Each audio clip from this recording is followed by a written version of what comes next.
Hello everyone and welcome to another episode of Vortex Banter with Bojan. This episode will be different because it is more of an opinion piece. Nobody asked for this, but I do have some opinions that I would like to share with you and get some of your comments in the comment section below. I do read the comments, by the way. So depending on when you're actually watching this video, this one was made in the aftermath of the Nashville shooting.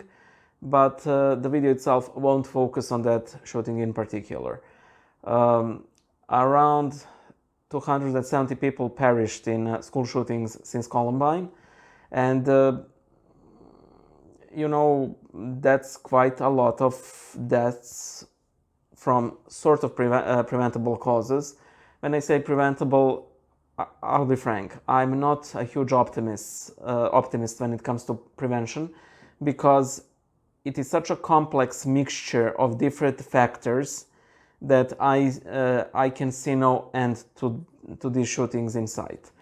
Hopefully I'm wrong. I would very much like to be wrong on this, as well as other things that I'm not an optimist about, but this one especially. So the first thing that I think that is one of the causes of these shootings is declining mental health across the board. Society is getting more and more complex. We are so out of tune with our natural rhythm. I'm not really advocating for, some big major return to the nature, but the fact remains is that we have become dependent on the technology that was supposed to facilitate our day-to-day living, and it does. But it makes everything so much more complex. I don't want to go into a long discussion on this, but I think we can all see this. By the way, this cause, declining mental health, is something that facilitates and is facilitated by a lot of other causes that I will mention. So yeah.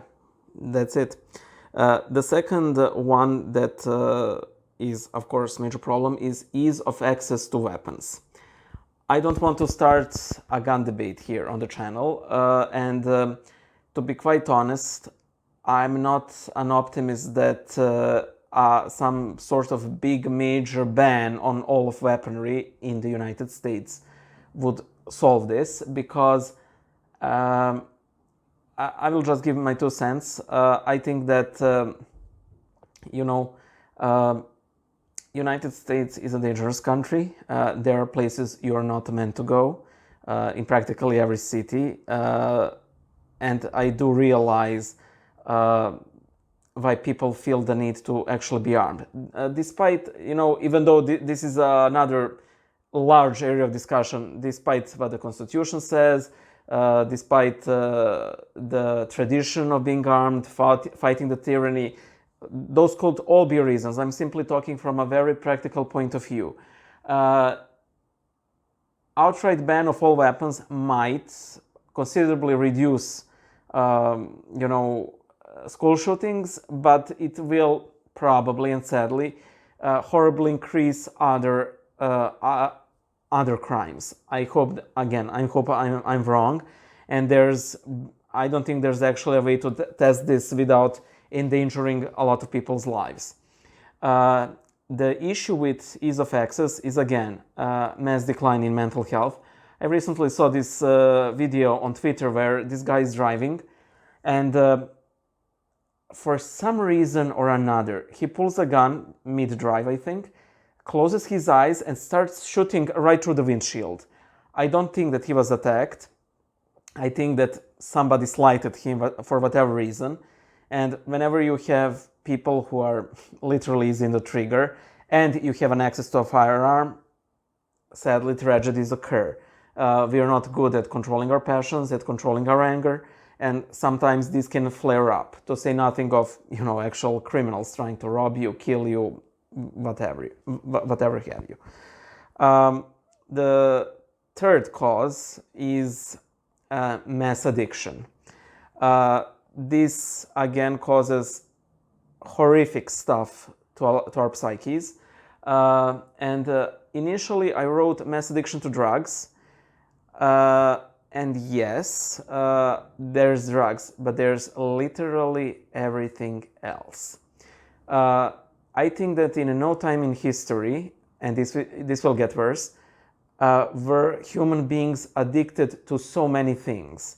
We are addicted to drugs, to drink, to social media, to internet, to video games, to food, to sex, to pornography. Literally everything out there is out to get us and enslave us, you know?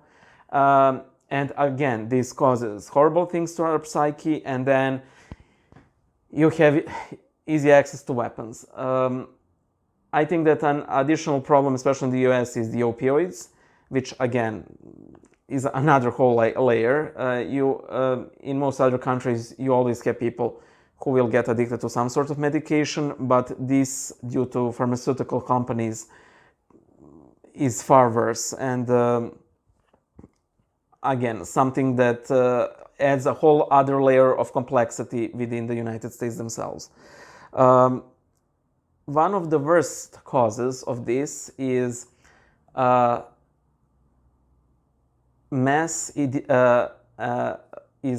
ease of access to completely insane ideologies at the click of a button.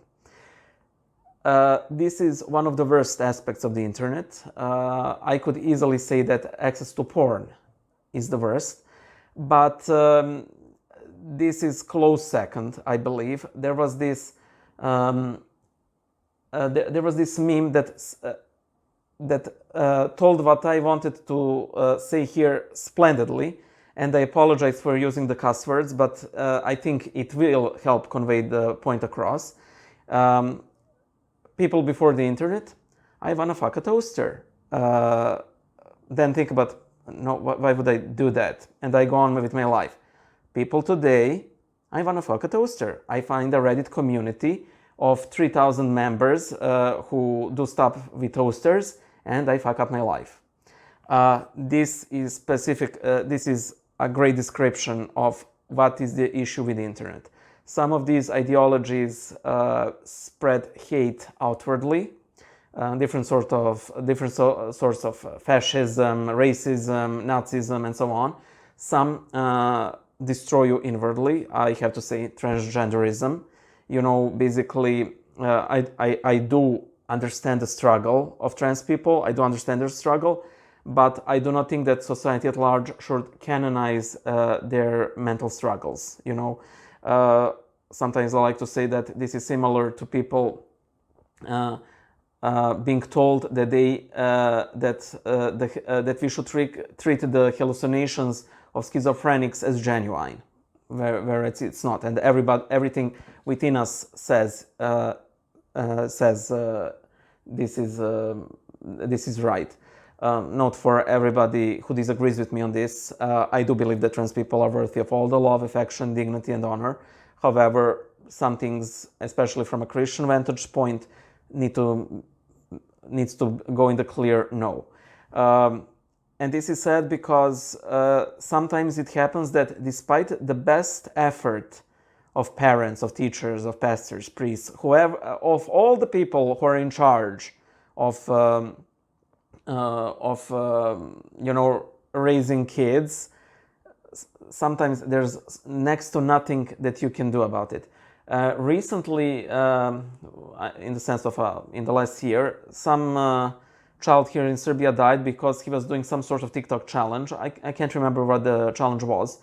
Regardless, a life has been lost, and the parents had no clue about the TikTok, and simply they lost a child.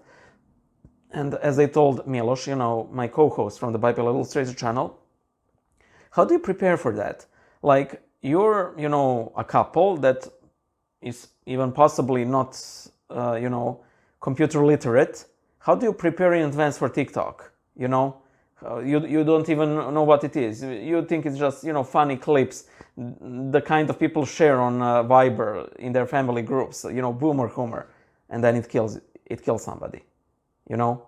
And okay, Twitter will ban the challenge, Twitter will ban the hashtag, but then a new challenge will come and it perpetuates itself, you know. So that's another. And again, combine this with loneliness, combine this with declining mental health, and this, further damages mental health. You get a pretty bad cocktail. Now, another thing that is, I think, especially problematic in the United States, but this is getting a worldwide problem, is the reality show culture. We are constantly watching reality shows, people wanting to leave their mark on the world, people wanting to change things for the better, However, without firm moral grounding, some people will be perfectly content to simply leave a mark, despite of whether it's a positive or a negative mark. And one recurring motive you will see with the shooters is, sadly, that they will try to have, to cause more deaths than the previous shooters. This is even true for like serial killers. Some of them who are avid true crime fans will try to have the highest victim count. It literally turns into this very grisly game of death, and I hate to say it, and people have noticed this problem. Morgan Freeman had a great comment that once the media starts shooting a school, then the next one will try to blow up a nursery board because it causes more grief that way. I think that we as a society should practice some sort of damnatio memoriae, which was a Roman punishment where people would be simply removed from history. Their names should be banned, they should be removed from as far as possible, even though I'm not optimist that can happen without some very stringent government control. And again, this comes with some very dubious, certain possibilities for abuse, that this should be removed somehow from the internet. Another thing that causes this is lack of religion. When I say religion, I specifically mean religion in secularist terms, in the sense of people believing and worshipping common God, and that changing their lives, usually for the better, having a common purpose, having moral grounds, having that even when everything else fails, you will at least say to yourself, I will not do this because it is a sin. Of course, this can fail, and this leads me to my last cause, which is removal of God. And by that I mean God. I don't mean anything secular. I don't mean believe. I don't mean simply faith in God. I mean that we as a society at large have completely turned our backs at him, and I am completely convinced of this even when it comes to supposedly Christian nations. I believe that this is true for Russia, for Serbia, for the United States, for all countries across the globe. On individual basis, they may oppose some ideologies, but when you look in practice, you will see that they practice some other ideologies that are just as remove God from the picture. Sometimes, sadly, some people worship Satan instead of God. And by this, I do not mean, theistic Satanists, even though those are real. And these types rarely blow up schools. These types tend to be serial killers, even though that's, of course, horrible.